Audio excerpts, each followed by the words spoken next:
Hello Zaza, how are you? I'm good, thank you. How are you? I'm good, thanks. How does a typical day start for you? Okay, when I wake up, I like to just lay in my bed, to be still, to be silent, to listen to what is out there, to also even listen to my body. And then I get up, I go for a power walk, and then on other days I get up and do a yoga session. What is your ringtone right now? I don't know, some random Android ringtone. I'm always changing it up because I don't want to get used to the same thing in case I forget that that's my ringtone or I have to pick up my phone. So yeah, it's something, so it's some ringtone. What 5 things are you the most proud of? I'm proud of the fact that I've done some of the creative things that I said I was going to do. I still have lots more that I need to do. And I'm also proud of the fact that I'm a person who's willing to change, and I'm a person who's willing to adapt, and that has actually served me during this pandemic. And I'm also proud of the fact that I've used this pandemic to really challenge myself to grow, to give up on the things that I thought I couldn't give up on, and to really explore what the self is during this time. And I'm also proud of the fact that I have a very generous family, and I've got a very strong support network in the form of friends and relatives. You are a poet, writer, director.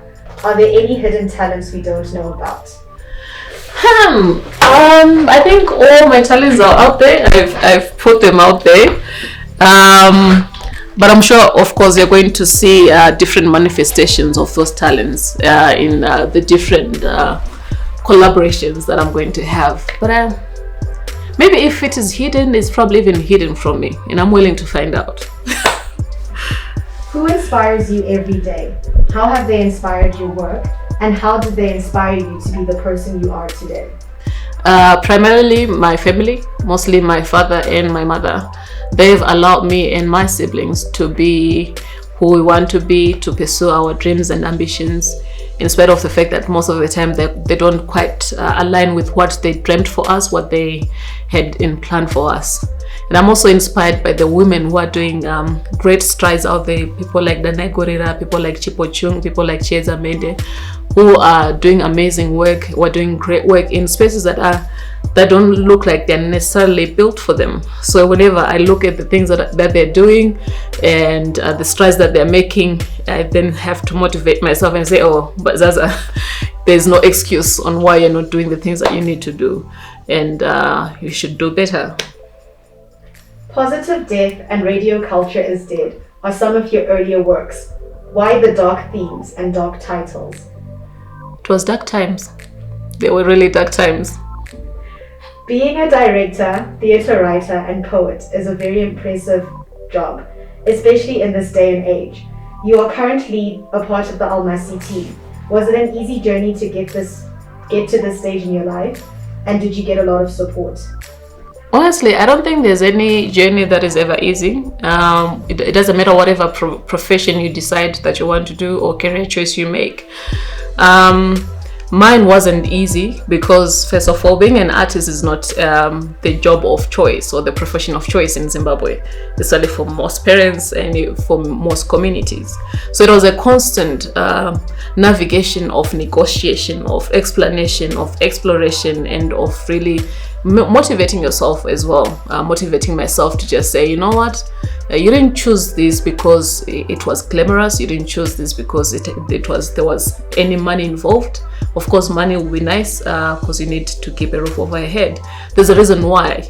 Maybe it's if I want to go as evangelical to say, maybe it's a calling, and really hitting that call is what then stayed me within the journey.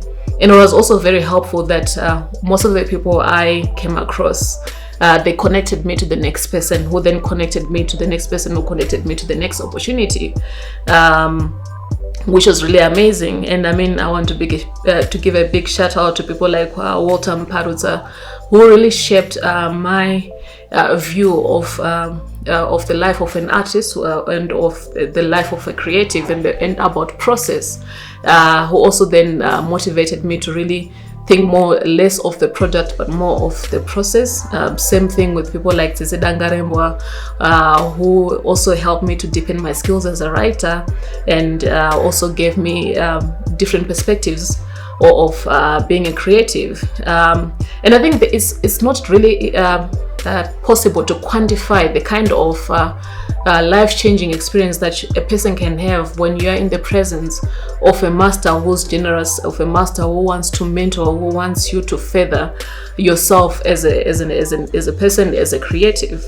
And then, of course, then coming to Almasi, I didn't necessarily want to be an administrator, but then being in that space and seeing how the work that I was doing as an administrator was also facilitating the growth and development of artists, of female artists, of Zimbabwean African artists is really profound. And every day it really blesses my soul. It really pushes my spirit and really gets me to a place where I really appreciate all the different nuances that come with living a life where constantly you are making a step towards something. You're not just in a place of waiting, but you're in a place of going for something. You are an advocate for women's rights. How do you think your work has impacted people? I think I probably want to look at it in the form of the work that I do with the projects like Woman is the one that I lead, as well as Almasi Collaborative Arts, where I have been lucky to work with Dana Gorira, who's a great champion of the unknown person, who's a great champion of women, who's a great champion of Africans being able to tell their own stories. And so when you're working in such spaces that have been created to actually that have been created to make it an environment where women are heard, where women feel safe to explore, to really go to the depths of their characterization, of their storytelling, of their directing, you can be sure that post those projects that they're participating, they're going to do work that is going to impact 50 to 100 people. So then it's like a domino effect, so to speak. So I can't imagine how it has impacted, but I have an inkling that each and every person whose life I'm touching with the work that I'm doing is going to spread the magic that we create whenever we meet together as creatives. What is your take on the role of women in leadership and politics? To be honest, I'm decided that we keep on asking this question because I think women can be capable, women can be intelligent, women are strong, women can be educated and can be highly qualified for whatever position it is that they seek to take up. And so really I think the role of women is for them to take up leadership positions, for them to actually be part of the decision-making processes, because I think maybe women are actually going to show us a different kind of leadership, a leadership that is more community-centered, that is less egocentric, and a leadership that is going to think more in terms of what legacy is going to be left behind. What's your take on pregnant girls being allowed back in school? Yeah, please let them go back to school. Just because they've fallen pregnant, I don't think we should then derail their future by denying them an education. So do you think that children aged 12 should be given contraceptives? I think children aged 12 should be given sexual and reproductive health education. And if that means that follows up with material that they have to then have as part of that process, then so be it, because we cannot ignore biological processes. The only danger that comes is when we ignore those processes and pretend that they're not happening, and then we leave kids to figure out things on their own. Currently in Zimbabwe, the age of consent, according to the constitution, is 18. However, certain laws allow for consent to be as low as 16 years. In your opinion, what do you think the best age of consent is? 18. Because I think we do not want our children to fall prey, and we don't want them to fall prey to nefarious situations or nefarious individuals.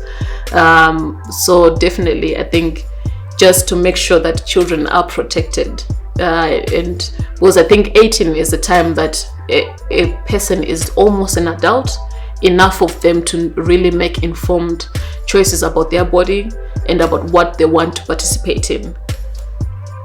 We have seen an increase in child marriages over the last couple of months. What do you think the government could do differently to change that? First of all, don't call it a marriage, it's rape. Because there's no way that a child as young as 9 years old could actually make an informed choice about whether to get married or not. And most of the times you find that consent is actually given on their behalf by parents or by guardians.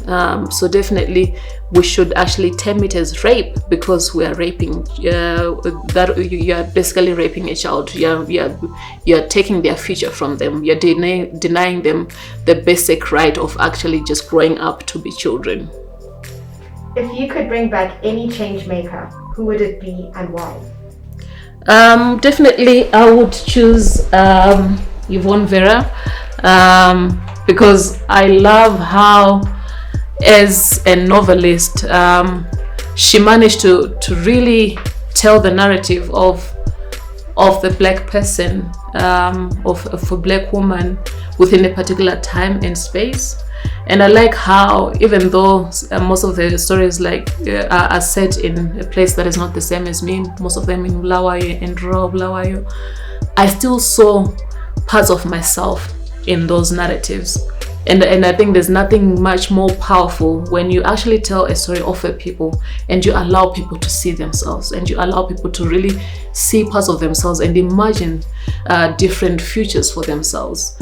And I would actually be interested to see if Yvonne Vera was to come back to today, what kind of narrative would she be telling about the current situation? What kind of stories would she be telling about black bodies existing within this time and space? What is your idea of a perfect Zimbabwe?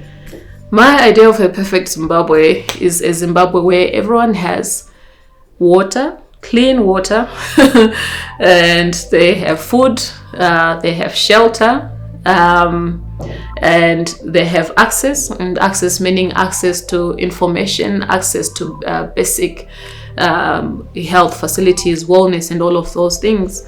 And they also have opportunity to education. When fear sets in, what keeps you going? Just the idea of knowing that if I stop, then I will not be able to get out of that place of discomfort, because discomfort is what then gets me to a place where I really need to do some action, or I really need to respond to something. What is the one thing you want people to remember you by? I'll be there to remind them. No, I'm playing. I'm just hoping that the work that I've done, the interactions I've had with people, the things that I've done in my life, they're going to speak for me when I'm not there. And whatever story that they're going to tell, I'm quite comfortable and happy with that, because there's nothing that I've done that I want to rewrite or I want to revise. On your Facebook, you say you are passionate about Zimbabwe and the African story. What's the best way to put out a positive narrative about Zimbabwe?